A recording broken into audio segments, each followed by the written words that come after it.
Welcome, everyone. I'm Jose Sanchez, and it is my pleasure to welcome you to this special conversation, part of the Jesuits of Canada series, Paths of Wisdom. Before we begin, I will give a few instructions so that those who prefer French can listen to the conversation in that language. Donc, pour choisir la langue de votre préférence, si vous êtes sur un ordinateur, dans les commandes de votre réunion ou webinaire, cliquez sur le bouton Interprétation et après, cliquez sur la langue que vous souhaitez entendre. Si vous êtes sur un appareil mobile, dans le contrôle de votre réunion, appuyez sur le bouton avec les trois petits points au plus et après appuyez sur l'interprétation de la langue, le bouton interprétation de la langue. Finalement, appuyez sur la langue que vous souhaitez entendre. C'est important de se souvenir que l'interprétation linguistique n'est pas disponible lorsque vous accédez à Zoom sur un navigateur web. Today's conversation is a journey we embark on together, seeking understanding, healing, and wholeness. We're not here to teach, but to share, listen, and grow together, guided by the Spirit. Before we begin, we'd also like to acknowledge that today's conversation might touch on sensitive issues, including trauma faced by Indigenous communities. Please prioritize your well-being and take breaks or step away if needed. The session will last approximately 60 minutes. This will include time for asking questions. To ask questions, as usual, after the initial conversation, you can either enter them in the Q&A box using the button with the Q&A labeled. They might be missed if you enter them in the chat box. The recordings of the session, or the recording of the session rather, will be sent to those who registered within 3 business days. Also, would like to acknowledge that we currently offer interpretation only in dominant languages and recognize the need to include Indigenous languages. It is our desire to improve this in the future, so thank you for your understanding. We would also like to acknowledge the Indigenous peoples of all the lands that we are on today. While we meet today on a virtual platform, let us take a moment to acknowledge the importance of the lands which many of us call home. We do this to reaffirm our commitment and responsibility in improving relationships between nations and to improving our own understanding of local Indigenous peoples and their cultures. In Canada, from coast to coast, we acknowledge the ancestral and unceded territory of all the Inuit, Métis, and First Nations people that call this land home. We acknowledge the harms and mistakes of the past and commit, each in our own way, to move forward in a spirit of reconciliation and collaboration. It is also essential to ground our conversation in the stark reality that Indigenous communities in Canada have faced and continue to endure. The history of Indigenous peoples in Canada is one marked by resilience in the face of systemic injustices that span centuries. From the onset of European colonization, Indigenous communities were subjected to policies and practices aimed at assimilating them into settler culture. This included the establishment of the residential school system, a dark chapter in Canadian history where over 115,000 First Nations, Métis, and Inuit children were forcibly removed from their families and placed in institutions where they were often subjected to physical and emotional abuse, neglect, and even death.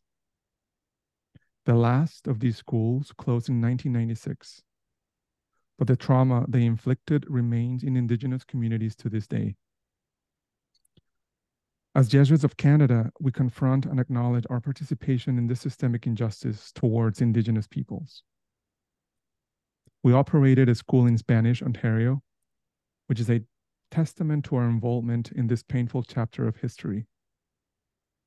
Beyond the residential school system, Indigenous peoples have faced discrimination in almost every aspect of life, from land dispossession, environmental degradation of their territories, to systemic racism in healthcare, education, and the justice system. For instance, despite making only about 5% of Canada's population, Indigenous communities represent over 30% of the federal prison population. Moreover, many Indigenous communities lack access to basic necessities that many of us take for granted.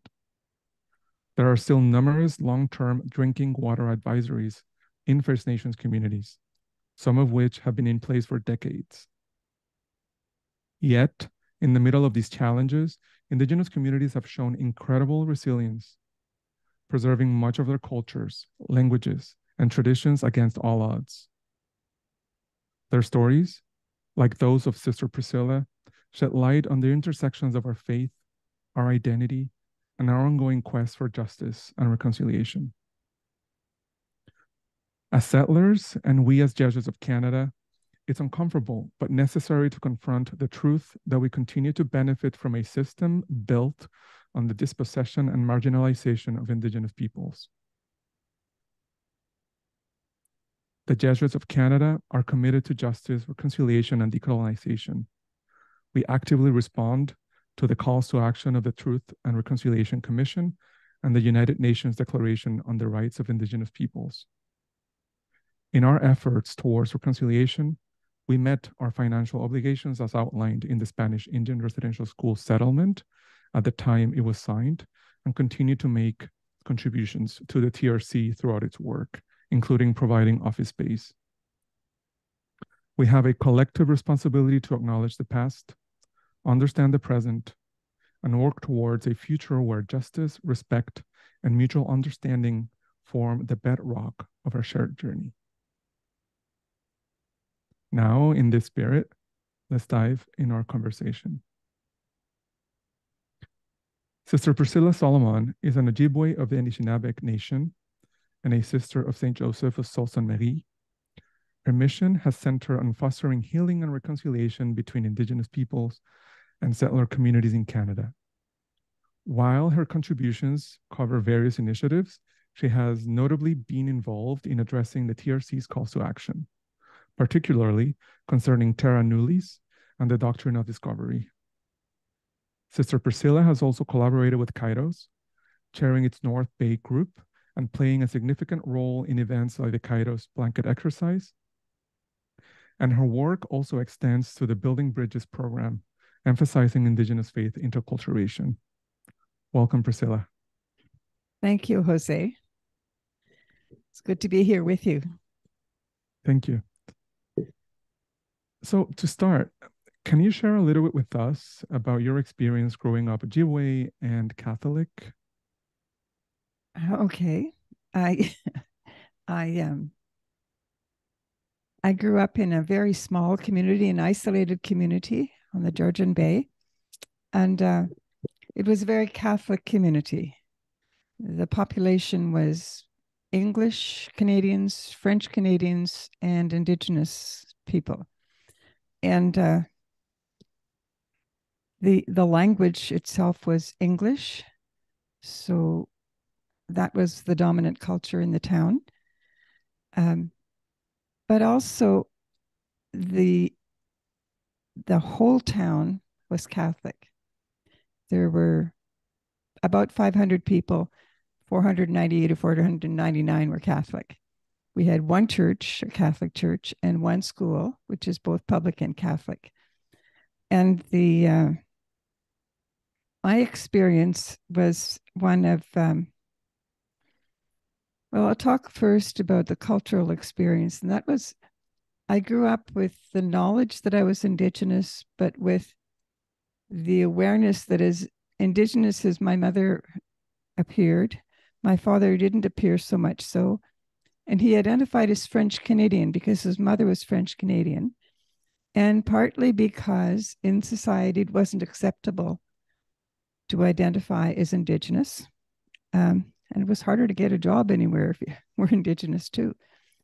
I would say that I was really blessed as a young person because I didn't experience some of the pain and suffering that was experienced by people on reserves. Experienced poverty, but not the kind of social situations that many other people were in. And I wasn't aware of those.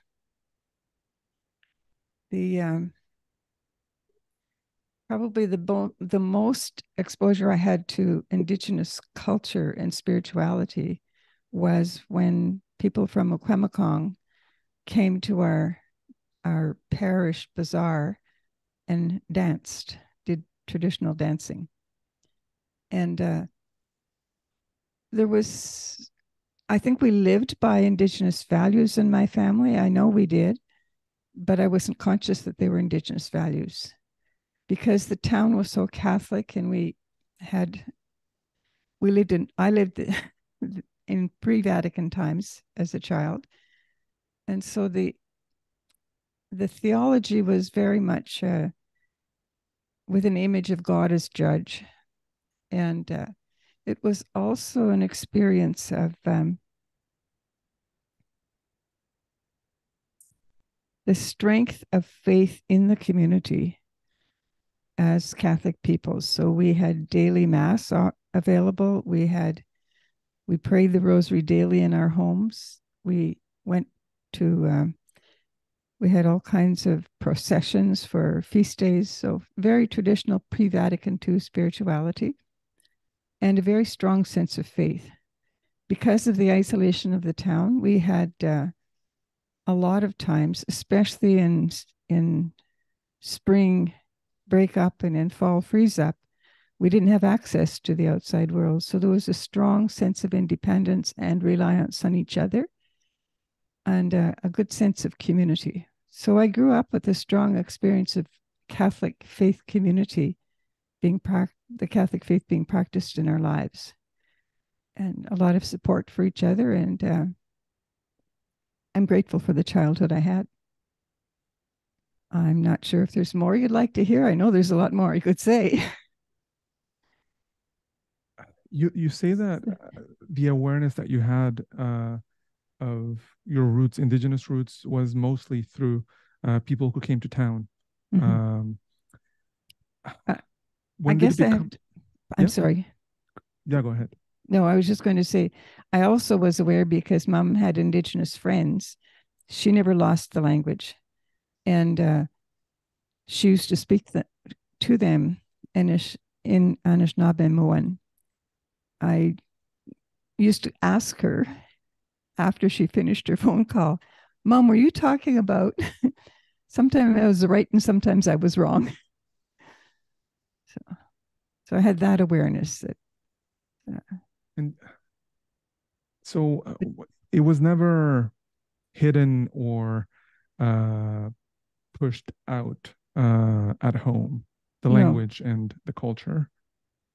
No, it wasn't. The culture wasn't expressed to any great extent. We had sweetgrass mats, and we knew the medicine plants, and we were taught the respect for others and the honesty, those values, but they're so like Christian values that I never knew the difference. I never identified them as Indigenous.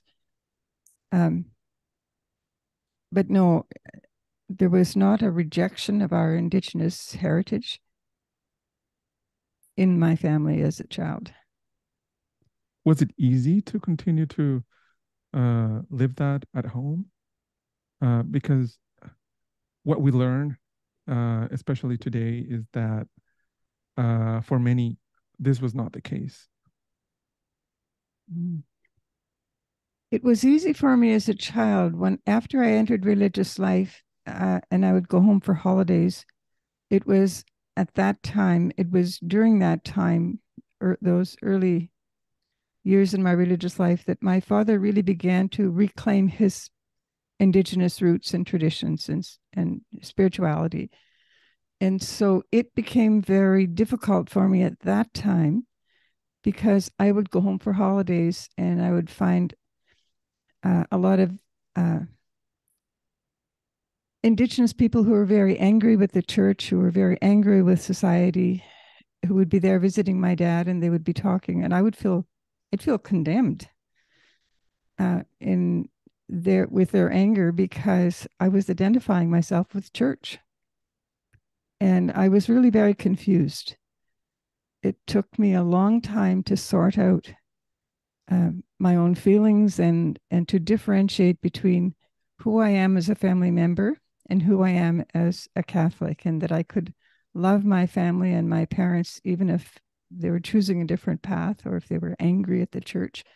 I could continue to love them and not feel like I was being rejected because the attitudes or the practices of the church were being rejected.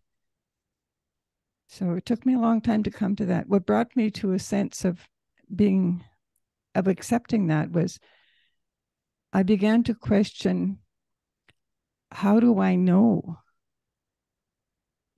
what they're doing the right thing or not? And I remember Jesus' words, by their fruits you shall know them. And I saw them practicing the Beatitudes, but doing it in the way that is the expression of Indigenous culture. So taking in prisoners to their homes, caring for people who needed help, and reaching out to others. So I came to terms with the choice they made and the realization that maybe I was being called to something different too. And when was this exploration and reconciling of the relationship with your parents and what you were choosing? That reconciliation happened in my, I'd say, mid-20s, but it wasn't until much later that I came to a point of saying, I need to understand and know my culture as an Indigenous person and to claim my identity as an Indigenous woman.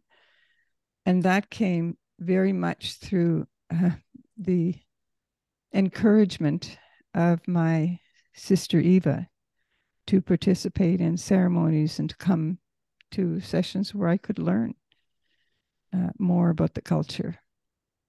And that happened in my, I'd say, 30s, mid-30s. Okay.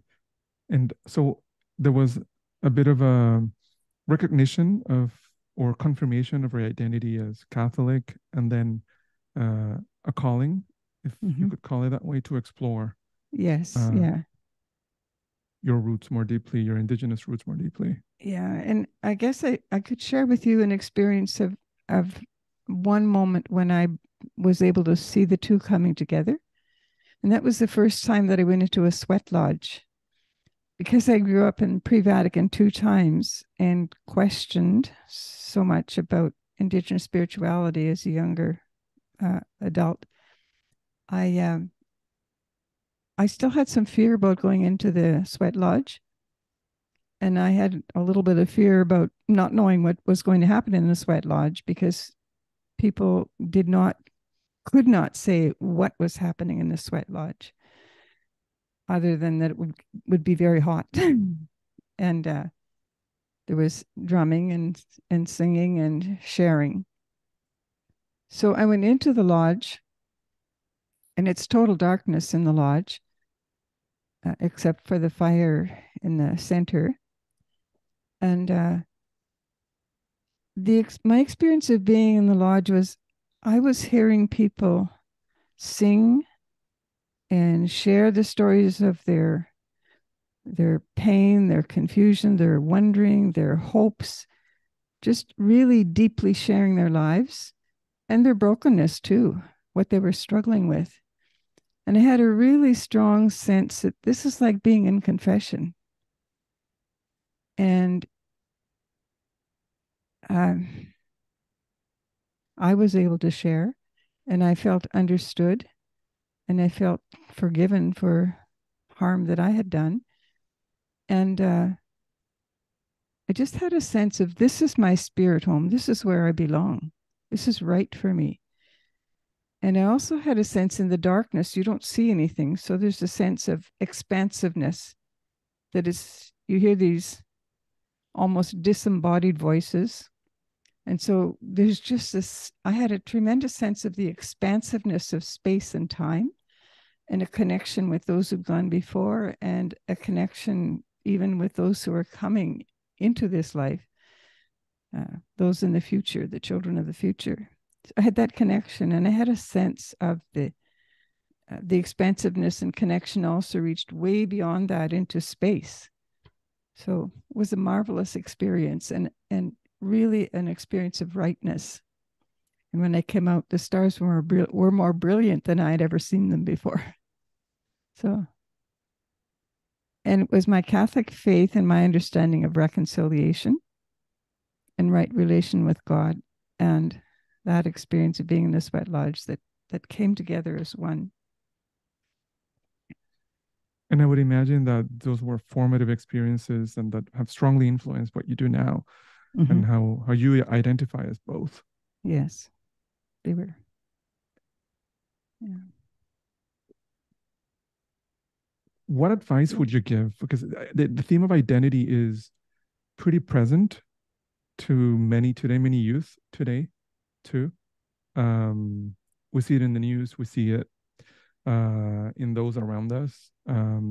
What advice would you give to young Indigenous persons and others maybe who grapple with different elements of that identity and how they embody their faith or who they are? Mm-hmm. Well, I think I'd share with them my own belief that Indigenous people believe in the Creator, that the Creator made them, gifted them with life, and that gift is a gift not only to them, but to all of creation. They are a gift to all of creation. And that they have a purpose in life. And from the Catholic tradition, it's the same. God created us for life and gifted us with all kinds of personal gifts for ourselves, but also for the sake of the world around us and to give glory to God. So I think that would be one of the things to try to help them to realize that we didn't come here by accident. We were put here at this time by our Creator for a purpose, and we're put in the place that we're in for a purpose. So what they need to do is to look for what their purpose is and to look for the gifts that will help them to live out that purpose. I'm not sure what else I would say to them, but I think that's very important, that they have a sense of their purpose and that they have a sense that they're not an accident, that in themselves, they were created good and they're called to goodness, they're called to life. So whether they're Catholic or Indigenous, and I believe that God has given us our individual path back to the Creator, and that may be Catholic, it may be Indigenous, or it may be Catholic and Indigenous spirituality coming together in the one person to create a sense of wholeness in us. We're always looking for that wholeness. And I think many of us are too. Sense of integrity. Eh? I think what you just said reminds me of Father Richard Rohr's. One of the things he says is he talks about original blessing before original sin. Mm-hmm. And how important that is. Mm-hmm. It's very much the perspective of Indigenous people that we are created good, that life is gift, blessing, and we're broken. We make mistakes and fail. So we don't use the terms grace and sin necessarily. Those are Catholic terms, but we have the same understanding of who we are as human beings. Are there moments of doubt or conflict or struggle as you navigate these two identities and one identity in the end, it seems? And how do you overcome that? Well, yeah, there are definitely moments of confusion or doubt and wondering, and I think very often it's well, one of the ways that it exists is that I'm an Indigenous woman living in mainly a non-Indigenous context, and so I sometimes wonder, am I really living as an Indigenous person is, am I really living out my own spiritual tradition as well as my Catholic tradition? I'm so, I guess you'd say, colonized in how I live, that it's a challenge. Some of the doubts too are around how difficult it is for the church as both as an institution and as individual people of faith, how difficult it is to really understand the need for reconciliation, the need to relate differently to not only Indigenous people, but to other people who are different. We all have that struggle, but it's more obvious to us as Indigenous people, to me as an Indigenous person, because we're a minority. I'm not sure that answers your question, but it does. And yeah. I have to resist the urge to ask more, but I realize we're almost at the half hour. We could do a whole session, I think, just speaking with you. I did have another question that I thought would be helpful to ask, and you've made a few references to enculturation already in the conversation and the intersections between both spiritualities. How can the institutional church create spaces that respect and integrate Indigenous spirituality, listen more and integrate? Mm-hmm. Well, that's a big question. And it's, I think for me, one of the things that the church, and I mean church not only as hierarchical church, but as the people of God gathered in communities. I think one of the things that needs to be done to make spaces is to become more aware of Indigenous people and to see us as brothers and sisters, not as the other. And that makes mental and emotional space for people. I think in terms of physical space, it's important for the church to provide, it may be a church, it may be some physical place where Indigenous people can gather and create in that space the kind of atmosphere, the kind of artwork, the kind of even arrangement of seating that is much more suitable to our style of, or our way of being together, than sitting in pews and seeing symbols that are not ours. So creating space that is culturally appropriate for our people. And in some cases, churches have been designated as Indigenous churches, and this kind of space has been created. I think even making parish halls available for people to gather, Indigenous people to gather and connect with non-Indigenous people, the other people of the parish. I think that would be a way in which the church could be making space for Indigenous people. This might seem like an obvious question to some, but how important is this? Oh, it's very for important. the church, and why? It's very important for Indigenous people to create a sense of truly belonging to church. But it's also very important for the church, because unless the church is able to create spaces where Indigenous people can gather, and it can be acknowledged that this is provided for the Indigenous people, the Indigenous people will always feel like outsiders, but also the non-Indigenous people in the parish can continue to feel like, well, we don't need them. We don't need to connect with them. They're we don't know them. We don't understand what they're doing or how they think. So we don't need to be connected. So it's, yeah, that doesn't sound like a very suitable answer to me, but it does. It's a reminder of the Pope's call to include and to listen. Yeah. And to create that sense of belonging in the church. Yeah. Yeah. like I said, we could spend, I think, another half hour, another hour, uh, but we'll come back. But I Uh, can, yeah, want to um, hear from Peter. yes, I think people want to hear from Peter too, and we'll have a bit more time after the conversation with Peter. Thank you, Priscilla. So now Welcome. we would like to welcome also Father Peter Bisson. Father Peter is a Jesuit priest in the Canadian Jesuit province. He's currently serving as assistant to the Jesuit Provincial for Justice, Ecology, and Indigenous Relations. He also works in Catari Native Ministry in Ottawa and represents the Jesuit at the Our Lady of Guadalupe Circle, a network of Indigenous and non-Indigenous leaders in the Catholic Church. He also served as provincial for the Jesuits in English Canada from 2012 to 2018. Welcome again, Peter. Thanks, Jose.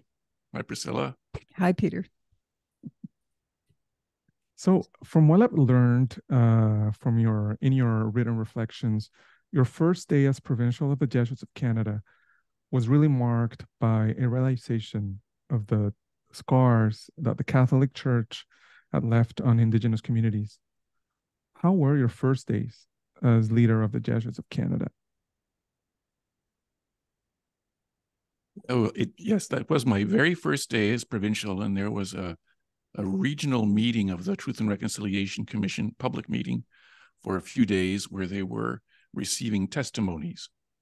I had been told that the church might not be very strongly present, so it was important that I go as Jesuit provincial, and furthermore, it would be important that I go visibly as a priest, in other words, dressed in a Roman collar.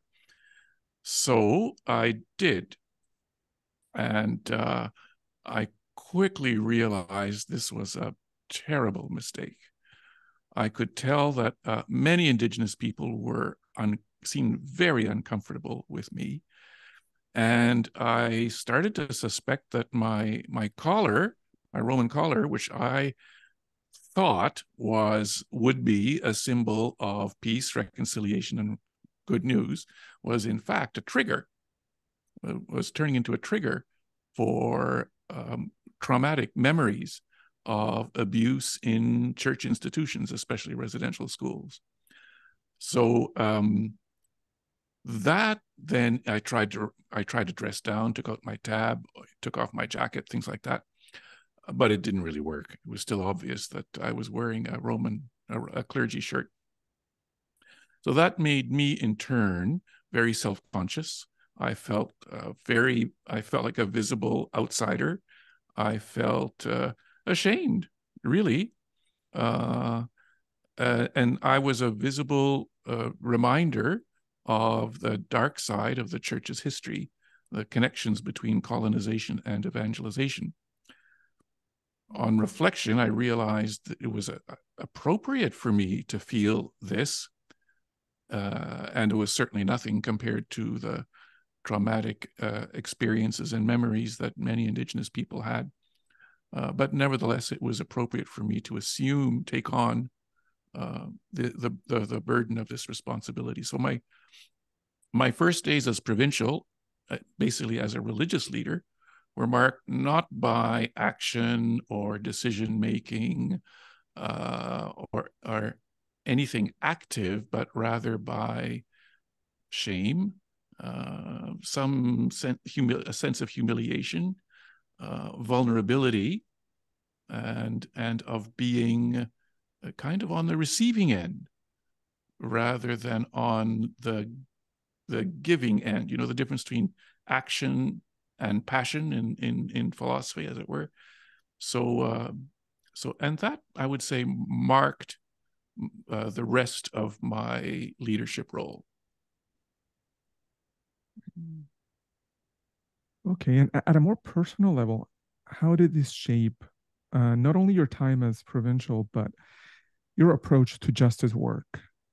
Did this experience, and not just that meeting, the TRC, but the work on reconciliation, how did that influence your way of being?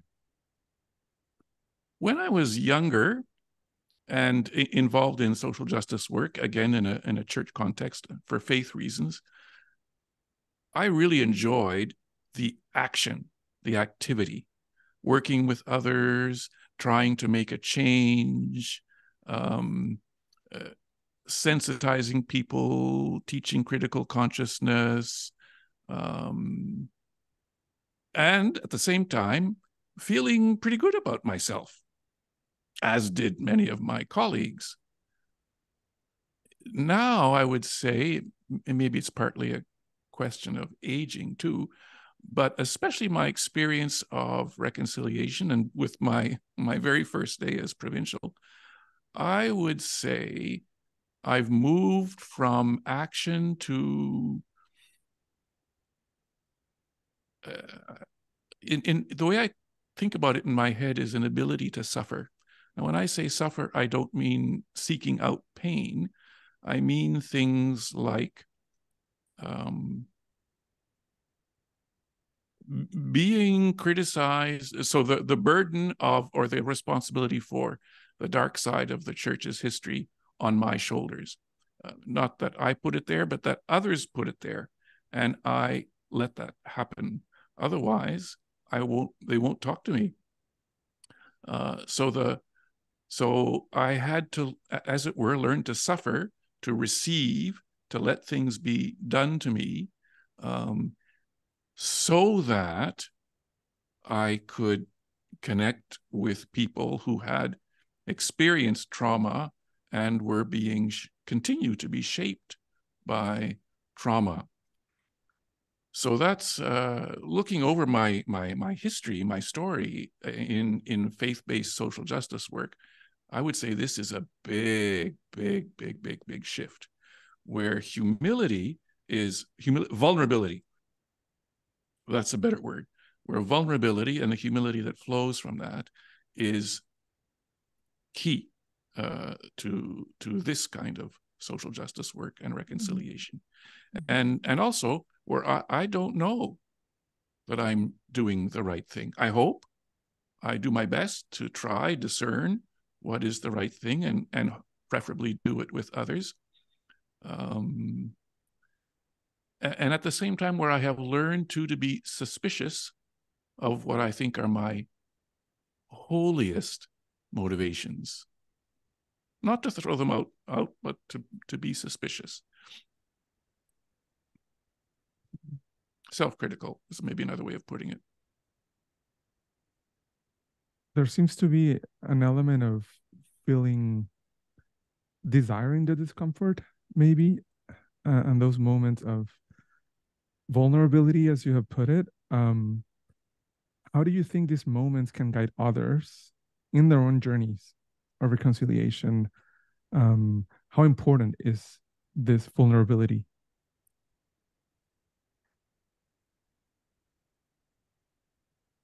If I could say three things.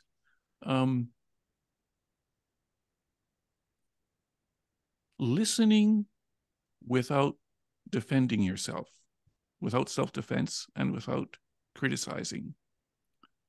It sounds simple, it's 5 words or something like that, but it's pretty tough to do. That's one thing.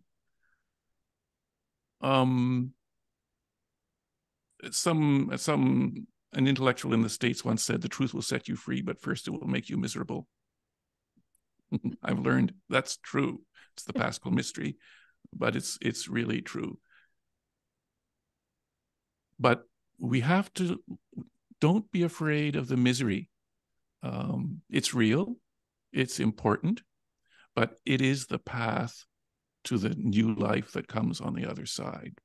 And there are no shortcuts. You can postpone it, you can put it off, but there's no other path really to the new life that comes on the other side. New life, new relations, deeper relations that comes on the other side of facing that truth. And then in terms of self-consciousness, a little story. There's a historian, David Shanahan, who wrote a book on the residential school that the Jesuits ran in Spanish. And one of his comments, one of his observations is that something like this: Jesuits, like many people who want to do the right thing and help others, think they know what other people need. And not only do they think they know what other people need, they don't bother to ask them what they need. And furthermore, they assume that the people will agree with them. It's arrogance disguised as generosity. And it's very easy to fall into that trap. And then we get shocked. We get indignant when we're criticized for what we've done or how we've done it when we thought we were being generous. So that kind of, that's, at least for me, that's been a change in my identity. And that's what I meant by being suspicious of what I thought were my holiest desires, to do good. It's not going to stop me from acting, but it's going to make me think twice and maybe consult. Thank you for that. It makes a lot of sense. What's one message, before we move on to a more of a three-part conversation, what's one message you'd like listeners to take away from your experiences? You've said quite a bit, but... Well, speaking as a settler and speaking to other settlers, I would say, yes, it's going to hurt. There's going to be feelings of shame, guilt. Don't run away from those feelings. Embrace them. Eventually, it will pass into something better. You won't know that when you're going through it, but you'll realize it on the other side. And another way I'd like to say that is that in the work of reconciliation, there are no shortcuts. You can try to avoid the pain, but that will only end up postponing it and maybe making it worse. So no shortcuts. Trust the process. Don't be afraid of the difficulties. Respect them. And trust that they'll lead to new life. That means trusting the people you're with too. We got through it. Well, we're still going through it, but it's friendships. In the end, honest friendships, like between Priscilla and myself, if I can say, that have helped us get through it and discover sometimes surprising new life on the other side. Yeah, that's very powerful. And I would imagine many in this session would identify with that beyond the context of reconciliation with Indigenous peoples, but at large in looking at their shadows and the importance of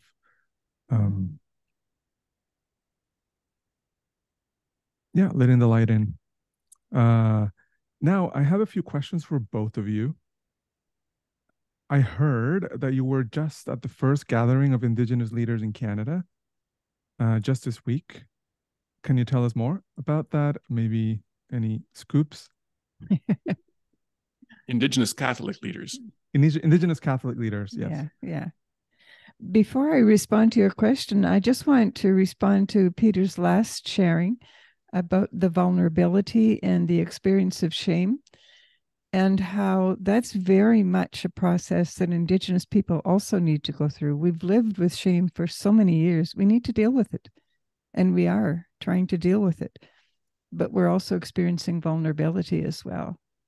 And it's the way of the cross, or it's the two paths and the medicine wheel intersecting in the center. They do form the cross. And whether it's the cross of Christ we're seeing or the cross of the medicine wheel, it's the same process of those two paths crossing.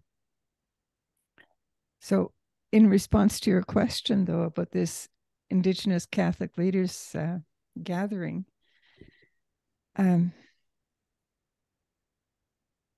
I'll share a little bit about where it came from. Indigenous Catholic leaders have been working together for quite some time, or have been working for quite some time, very often independent or connected with each other in some way. But there's not been really a a network of Indigenous people, a communications network, a structural network where we can call out and call upon each other. So that was a felt need. And the apostolic delegate, is that the proper title? Nuncio. The nuncio called Peter after the Pope's visit to ask him how things were with Indigenous people, what was happening after the Pope's visit. And Peter was wise enough to contact other people and ask what their sense was. And a number of Indigenous people responded saying, our sense is we need some kind of connection with each other. We need to have a sense of who the Indigenous people of faith are, and particularly who is taking leadership in ministry to our own people, and how do we connect with them. So that's where the idea began, but Peter can pick up on the rest of the story with how it began to be articulated. But I think for me, it's really about the Spirit, God's Spirit, picking up on the work that Pope Francis did and gathering Indigenous people together with allies, people who, like Peter, are supportive of enculturation and of developing the faith life of Indigenous Catholics, enculturated life. So it's about God's Spirit acting and leading us, gathering us together. I think this is not an accident that we gathered. And it was a very, very energizing time where we did meet, 24 of us, and a number were online for parts of it. But it was a gathering that helped us to realize that we do have gifts to share, and we do have a call to live our way, our faith out of our Indigenous culture and traditions and spiritualities. And they're various. Peter, I'll let you respond, and I have a few more ideas, but I have to put them together again. So I too feel it was a response to the Pope's visit, and I have a sense that there's a dynamism among Indigenous Catholics now that it includes wanting to connect with one another across the country, not just locally or regionally, and to contribute their spiritual gifts from God to the church. That sounds very good, but it's not easy, as experience has shown. So the many of us knew each other. I think everybody knew of each other, but many of us had also not met before. So this was an exciting moment. There were young people, there were elders, people, in the height of their careers. So even though it wasn't a terribly large group, it was a diverse group, mostly Indigenous. There were about the allies, if you say, were about 6, friends. I think. Yeah. And we met at the Oblate Retreat House just outside of Ottawa, the Galilee Center in Arnprior. And we went, some of our longer meetings were also outdoors on a large piece of land that the Archdiocese of Ottawa has leased to Cadre Native Ministry. So there we met on the land in a teepee. We had Indigenous ceremony. We had masses that used Indigenous ceremony that were integral, and those prayer experiences were integral to the processes of discernment and discussion in the gathering. Mm-hmm. I think too that the church has been companioning Indigenous people, walking with Indigenous people since the church first arrived in Canada, the Catholic Church. But there has not been a sense of Indigenous people reveal the face of God in a way that is unique to Indigenous people, and that God's face needs to be seen in Indigenous people. We need to be church as Indigenous people, together, connected with each other, as well as with the rest of the church. So I think Vatican II, the theology of Vatican II and the recognition of enculturation and the need for enculturation, that changed something. It changed something within the way that the church understood and related to Indigenous people. But our actions don't move as quickly as our thoughts or our ideas. And so it's taken a long time. There's been a lot of groundwork laid for the meeting that happened this week past. People have been working at enculturation since Vatican II. But I think there's not been a strong enough sense of it's important to us to live our identity within the practice of our faith, or to practice our faith within our identity. It's not been broad enough across the land, I think, for us to really recognize how important it is for us to come to know each other and to work together to build the Indigenous face of the Catholic Church, or to reveal the Indigenous face of the Catholic Church as a body of people. And this might be a complicated question to answer, but what has been the roadblock on this, or the why the slowness in that movement towards greater recognition? Again, I think there are a number of reasons. I think one of the reasons is that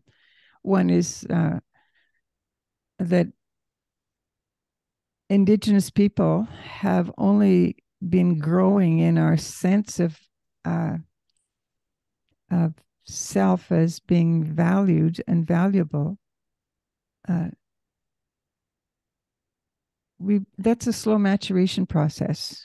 We've come from the experience of being devalued and ignored and denied, and into a place where we're recognizing that we aren't who we were thought to be, and we do have the ability to, I guess, create our future.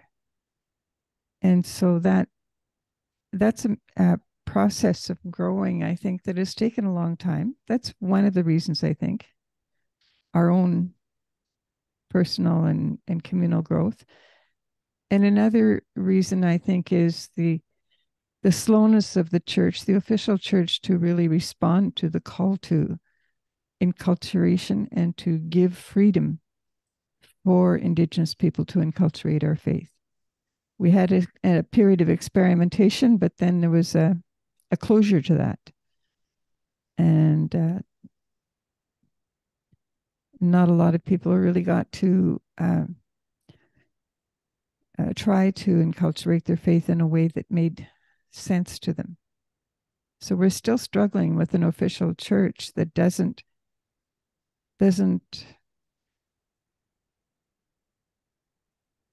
to a great extent doesn't recognize the need for Indigenous Catholics to practice within our culture or out of our culture.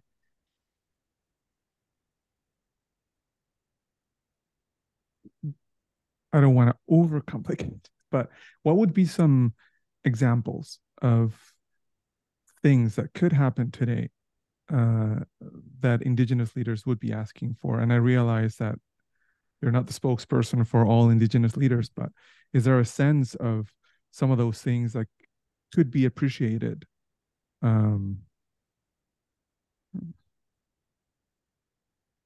Well, it's Indigenous Catholic leaders that we're speaking about, Catholic leaders within parishes.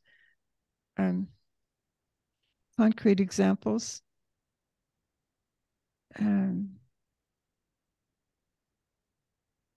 I think one of the things would be the opportunity to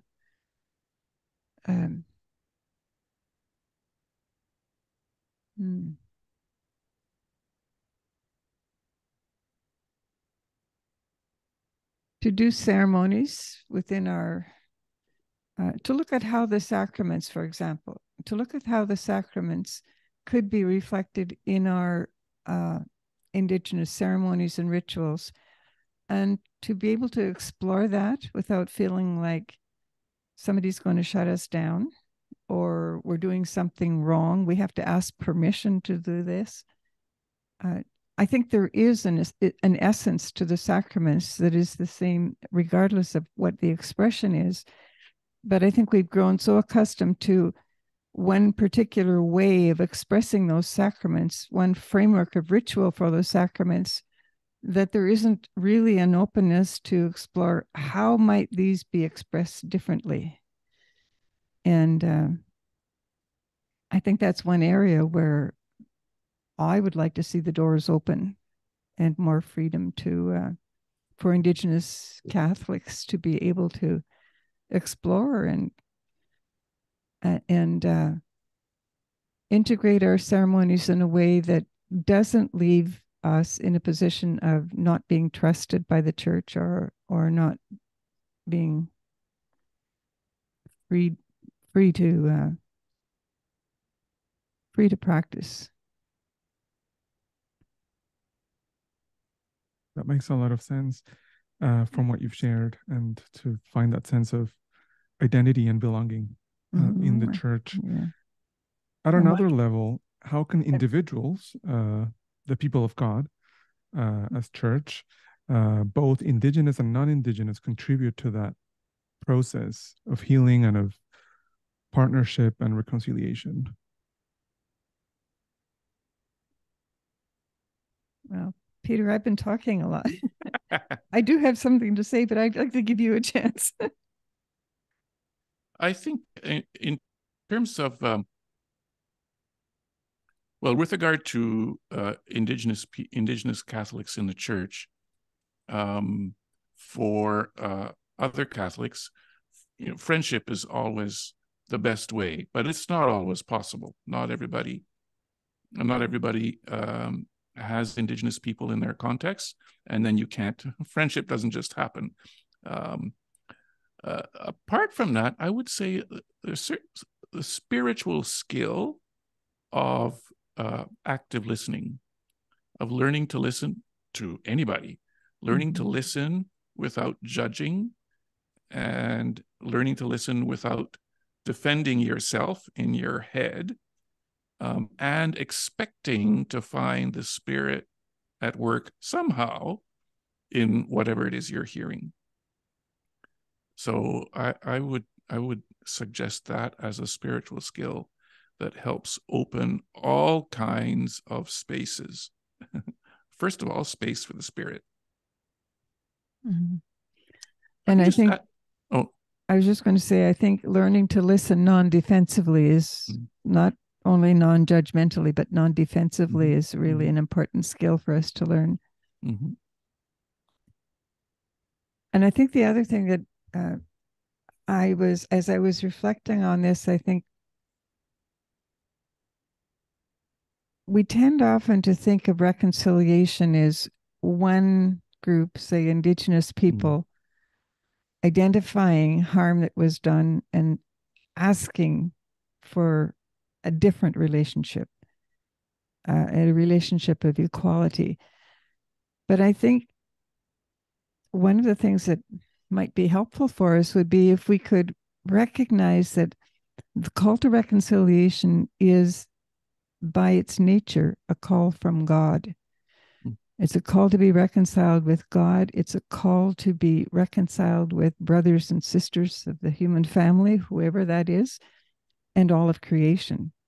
So it's not just a human call, it's God's call. And each and every one of us receives that call in some way. So the fact that I agree with you, Peter, that friendship is one of the best ways to begin a new relationship and to reconcile. But I think we can't say that because we don't have any contact with each other, because they're not in my parish, I don't have any responsibility. I'm not being called to that. God is calling us. to find ways, because this is bigger than individuals. This is a cultural experience of peoples right across the land. And we have to reconcile as peoples as well as individuals. So we have some responsibility to contribute to that kind of communal reconciliation as well. And we know God better together and with our diversity than we do apart. Yeah. Yeah, it's fundamentally a spiritual thing. There are political, cultural, social, economic aspects, of course, but it's fundamentally a spiritual thing. That reminds me, Peter, one of the reflections that I had out of this experience of the Indigenous peoples Catholics gathering was I think this is of the many times that I've been in Indigenous gatherings seeking reconciliation and change in our church. This is the first time that I really heard it articulated how much prayer has to be the foundation of reconciliation, how we cannot just plunge into work. We can't plunge into just doing things to make a change, but rather we need to take the time to pray and to trust that God's Spirit will lead us and show us the way to do this. That for me really stood out, that the emphasis on prayer in this gathering. And it's not prayer as an escape from the responsibility to act. It was prayer as the foundation or the basis for our actions. And that gives me a lot of joy to see that and to know that we are really putting ourselves in God's hands. Mm-hmm. Yeah, that's the first thing the group is going to do, not rush to do this or that or plan some other thing, but we're going to pray for a few months. Mm-hmm. And invite others to pray with us. And we will. One more question before we move on to the Q&A part. I'm also conscious that we already hit the hour. I didn't expect it, but I kind of did, that we wouldn't have enough time to go through all of this in just an hour. I'm hoping that those who join us can stay. If not, we'll share a recording of the session, including the Q&A part after today, 3 days after today. And my question was, you talk about with a lot of motivation and fire around this work, and many might wonder, why stay in a church that is questioned by so many? And there's research and polls that have been done as to why Catholics leave the church for the treatment of women, Indigenous, LGBTQ persons, victims of abuse, Black folks, etc. What is it for you that keeps you here? For me, I believe that God is truly present in the church, and that the church is God's way of being present to us and nurturing us and calling us forth. And that God forgives me and others for our failures and continually reaches out forgiving and calling me forth and nurturing me. So I'm in the church because I believe it's God's gift to me, and that other human beings in the church are broken too, just as I am. We're sinners in terms of Catholic theology. We're all sinners, but God is there, and God is calling me. So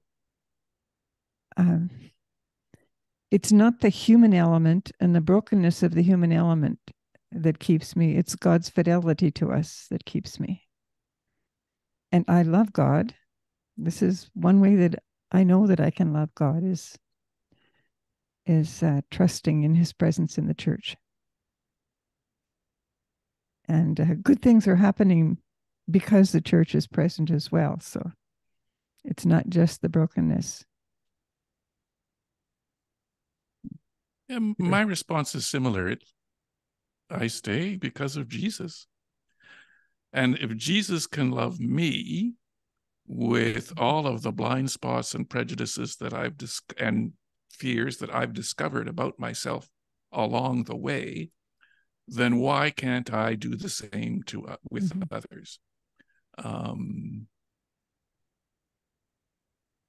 Yeah, and that's how Jesus treated people in the Gospels, and the Holy Spirit. Every time the Holy Spirit is acting, including in scriptures, there's always new people brought in. Our presuppositions get broken down. And I want to add another thing. One of the things that struck me about this gathering that Priscilla and I have just been talking about it was joy. We talked about a lot of problems, and there are a lot of problems that are worth talking about. But nevertheless, there was joy at being Indigenous and Catholic.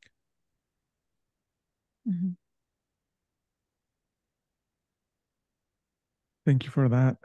So as we near the end of the session today, we are now ready to open up for questions from the audience. We've received a few.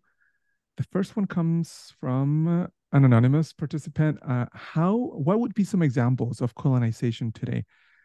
This person says, I have trouble with the concrete meaning of that concept.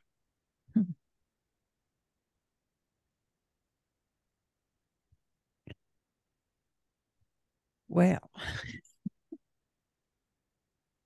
I think one example, this is not a church-related example right now.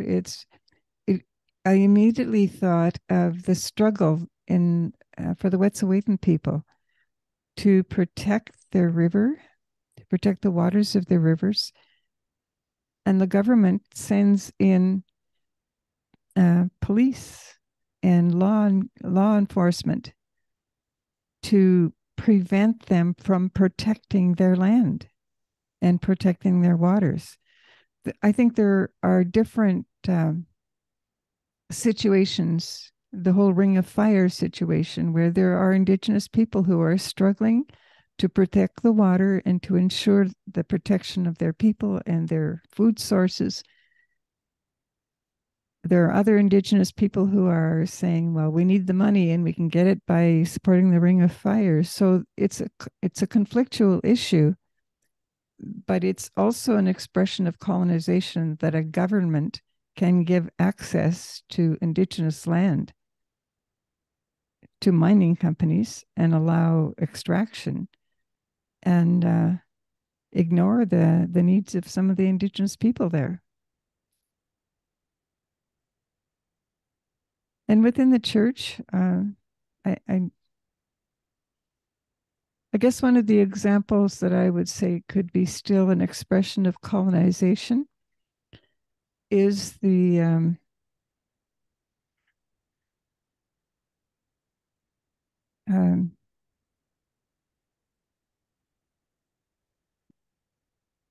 I have to rethink that. I'm not sure what it is I want to say. So, Peter, you might have a response, but I need to think about what example of colonization in the church I might express.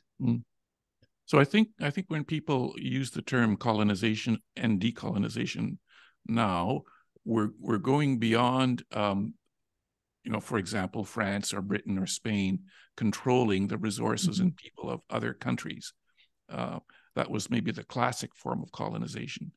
But other forms of control, perhaps more subtle, continue. The big example in Canada with regards to Indigenous people is the framework, the whole legal framework around the interaction between Indigenous people and the state, whether the state is the municipality or the province or the territory or the federation. And that law is structured in such a way that it treats and keeps Indigenous people as inferior, as people who need help, can't take care of themselves, and need to be taken care of by the state. So that's a legal structure that colonizes. And then, of course, there are intellectual structures in how we think, and that would apply to spiritual structures too, where we can think we're superior, including spiritually superior, and Indigenous people or whoever, you know, they need my help. I have something to give that you don't have, that you need, something like that. So there's a sense of superiority, and then a difference in power that becomes a characteristic of the relationship.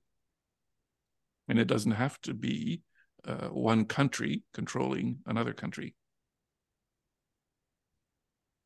I guess for me, I never agree with you, Peter. Those are definitely contemporary colonization issues. The thought that I was struggling to articulate was that within our church, we know there are bishops who do support Indigenous peoples, work for enculturation, work for a better relationship between Indigenous peoples and the peoples in their diocese. We know that there are a lot of other issues that face bishops in their dioceses, and we know too that the awareness of Indigenous issues and concerns and the needs of Indigenous peoples are not forefront in some dioceses because the Indigenous people are not visible. They're not seen or they're not seen anyway, basically. But also, even though our bishops, after Pope Francis' visit, came on board in a way that they could send letters to Indigenous people, First Nations people, to Inuit people, to Métis people, and to all Catholics in Canada, encouraging us to really attend to what the messages of Pope Francis were around reconciliation and right relations. Those messages don't get translated into parish life. They seem not to reach the people, the priests and the ordinary people in the pew in a way that helps people to change. That's colonization. Let's say it's a mindset that is not yet decolonized. So I think that's really one of the big blocks to decolonization at this point within the church. And it operates as a blind spot. Yeah. It operates without deliberate, shall we say, choice, I think. But a lack of consciousness for a need for change. Mm-hmm. Mm-hmm. Another question, somewhat related. Do you really feel that there's a fundamental movement on the part of the church, I imagine they speak as an institution, to get involved in reconciliation, or maybe it's both, in reconciliation with Indigenous people, by which I mean a commitment that goes further than an apology? In a way, I think we partly answered that a minute ago, because what we're saying is there isn't the kind of response that could bring about the transformation within our church that we're hoping for.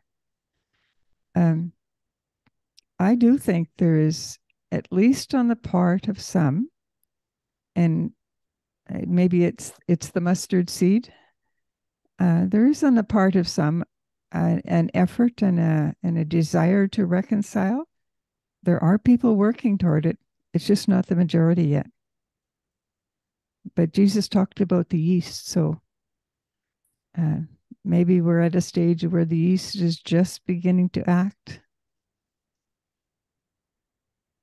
I might be being too hopeful, but I think it'll come. I think it's coming too, and certainly there are many parishes that are doing things like the Kairos blanket exercise or the listening to Indigenous voices, workbook, things like that. Mm-hmm. But I want to address the presupposition of the caller's question. I think the caller is right in supposing that apology is not enough. Yeah. Apology or redressing concrete wrongs, they're important, but they're not enough, because those things by themselves don't lead to transforming the underlying relationships. It's the transformation of the underlying relationships that's important. So that's a kind of, some scholars have a term for that, transformative, I forget what it is, but there has to be a transformation of the relationship and the power dynamic for reconciliation really to happen. Yeah. And there'll be ups and downs and going back and forth. It's not a linear process. And Indigenous people are the first to say an apology is not enough, but it does help. And my dad used to say, if you're talking about responding to Indigenous people, get real or get lost. Talk isn't enough. So get real about what the situation is for Indigenous people and what the relationship is now, and work to change it, or get lost. You don't have anything to, your words aren't enough, is what he was saying. There's another question from Donna Richlin. You both spoke to the vulnerability needed to listen deeply and our own responsibilities, both personal and communal, for harms done in the past and that continue today. How do we become vulnerable without getting stuck in shame? I think you talked about the personal journey through this shame. Can you speak more about this? I think maybe that we might be more for Peter, but I don't know. I think what helped me was relationship. And I mean honest relationship, people who will tell me what they think, politely, gently, lovingly, and all that, but relationship, and the relationship that continues, there's the criticism, there's apology, there's change, but a relationship that creates a safe space. Let me give you an example. The three commissioners of the Truth and Reconciliation Commission. So I was at the table when they were meeting with government leaders, church leaders. They were always courteous. They never treated us as the defendants in a legal process, which they had, I think, every right to do. And they always treated us like we were potential partners in a long-term reconciliation process. They never said that they were doing that. And I must admit, it took me a couple of years to realize that that's how they were treating us. So the way I interpret it was, yes, there's the criticism. That's at a certain level, and it's really important. Behind it, there is an invitation to partnership. The path to that partnership, means truth-telling, apology, transformation. But behind it is an invitation. I just got lost in my thinking here. I even forget what the question was. Sorry. It was about vulnerability. Yeah. Yes, and how not to get stuck in shame. Yeah, so that, at least in my experience, that was how not to get stuck in shame. I think for me, vulnerability is it's a difficult place to put oneself, but it's to become vulnerable is to kind of stop hiding my deepest self and my brokenness, my weakness, my strengths, just to claim who I am and to claim my own voice and to speak what I experience as truth openly and honestly, and be ready to have that accepted or rejected. It's taking down the walls that I put up to protect myself. And if I can kind of take down those walls and let myself be seen as I am, and able to trust the other not to hurt or deliberately shame me, I don't experience shame from being vulnerable. I experience strength in vulnerability. But I do experience shame that makes me want to hide. So I think there's a close relationship between shame and vulnerability, but I don't think real, honest vulnerability shames us. It frees us to be who we are and to speak the truth of who we are. That's very profound. And it can only be done in a safe place. Mm. We need to create safe spaces for each other in order to be vulnerable. Mm-hmm. Mm-hmm. And you've expressed a certain degree of gratitude for being able to do that in the church too, which is really important. I must confess, I'm a little bit overwhelmed with the number of questions we've received, but I do see a common pattern of two kinds of questions. One is, and they're kind of practical, on how to respond to certain things that participants hear. How do you respond to people who say that all Indigenous people want is land and money and that they don't pay taxes? I run into this response. And I'm not sure if it's your place to answer that question, but maybe there's a helpful answer that they can hear.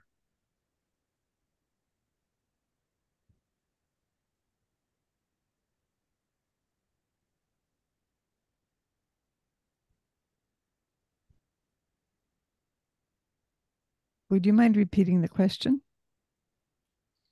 So it's a question from someone who says that they often hear in their community people say that what Indigenous people want is land and money and that they don't pay taxes. And they run into this question in their community. It's a bit outside of the scope, but maybe there's something helpful that they can hear here. I guess my first response is, before non-Indigenous people came here, all of the land was given by the Creator to Indigenous people who lived on it. And we didn't use money, but we did trade. I'm not trying to bring us back to the past to live that way, but what I'm thinking is that when non-Indigenous people came and treaties were made, they were made in friendship, and for Indigenous people, they were covenantal relationships. They were about sharing the land and exchanging with each other in fairness and honesty, the values that are part of our traditional values. And when lands were, no, let me start that again. When the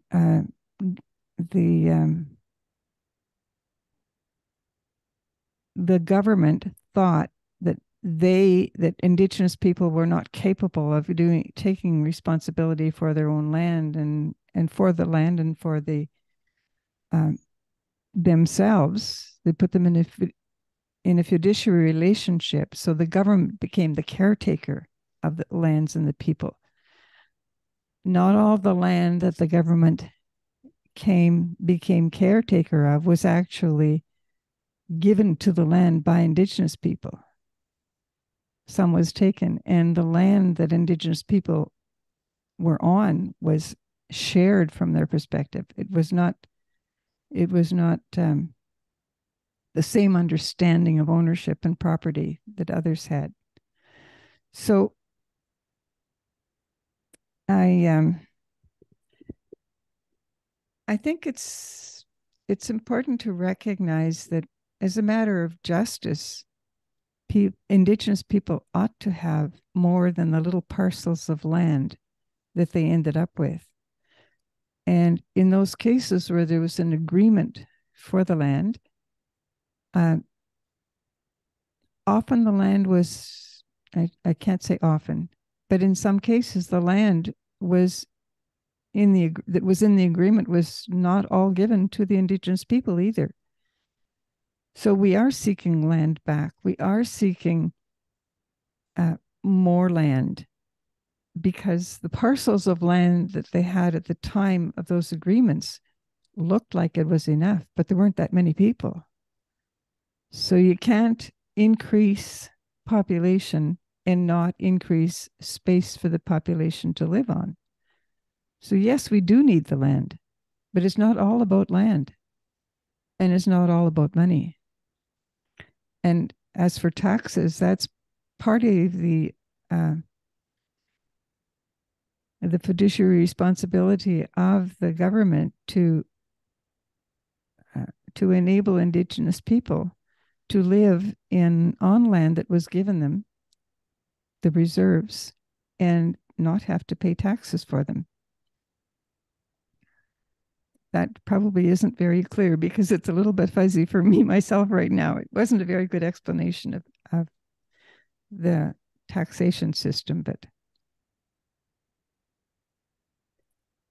I can't speak to the tax question, but I've never heard of an Indigenous intellectual or activist ask for all immigrants to go back home and for Indigenous people to have all the land back. But the way I understand what I'm hearing is they're asking for the treaties to be respected, to honor the agreements that have been made on both sides, and to share the land and the benefits of the land. We're running out of time, and it's been a trend in this session that we don't have enough time to cover everything. We would like to, but maybe in closing, there's a question about imagination. And in a reconciled church, pie in the sky kind of vision, how would the church look like with our Indigenous brothers and sisters? How would it be in everyday life? And maybe it's an impressionistic type of imagination exercise. We don't have a lot of time, but.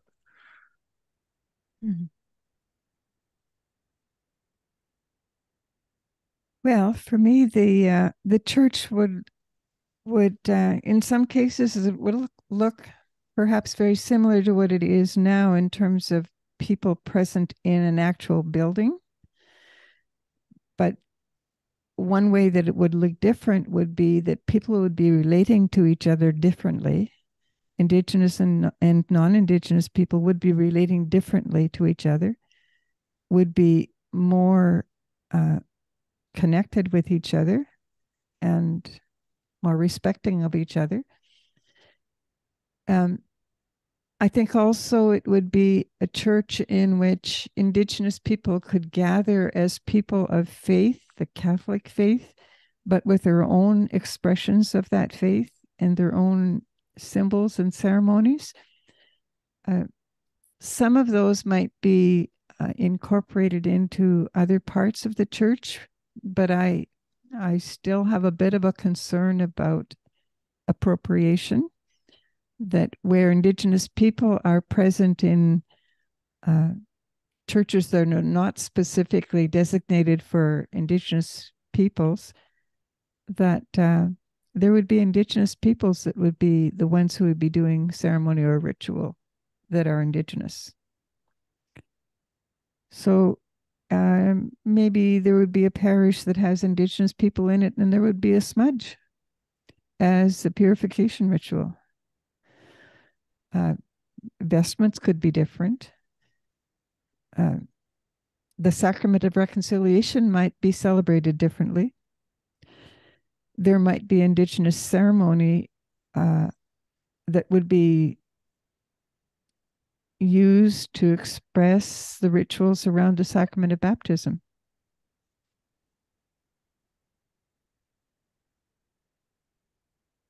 Do you have anything to add, Peter?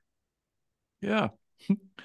I think it would also be a church where Laudato Si and yes. Pope Francis's vision would be lived fully, Mm-hmm. where all of creation, including our bodies, would be fundamental parts of our relationship with God and with each other. Agreed. Yeah, I think so too. And Yeah. that's a beautiful way of ending. Before everyone goes, a few resources. It is National Day for Truth and Reconciliation in 2 days, September 30th and Saturday. We encourage everyone to participate in events organized by their local diocese or government or other organizations to commemorate this day. It is a significant day to listen, reflect, learn, and show solidarity, each in our own way. Also, for those seeking a deeper understanding, the Jesuit Forum has an excellent resource titled Listening to Indigenous Voices. This guide delves into the history of colonization and concludes with exercises on how to improve relationships with Indigenous peoples, promote decolonization and indigenization. You can access it here via, I'm going to place the links in the chat. 1 second.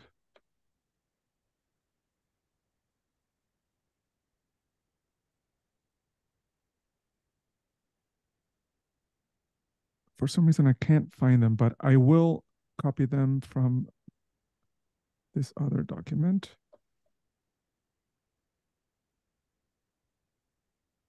So there's a link in English and French in the chat.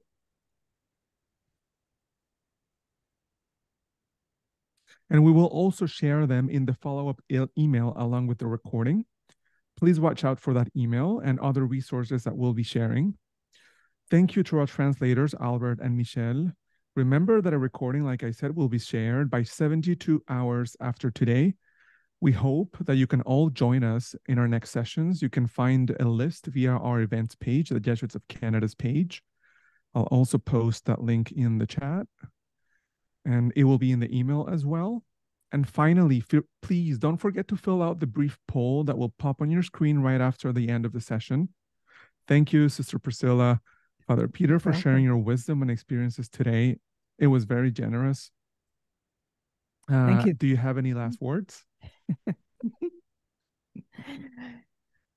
I guess my last words would be let's go reconcile and trust in the Spirit that God is working with us and in us and through us.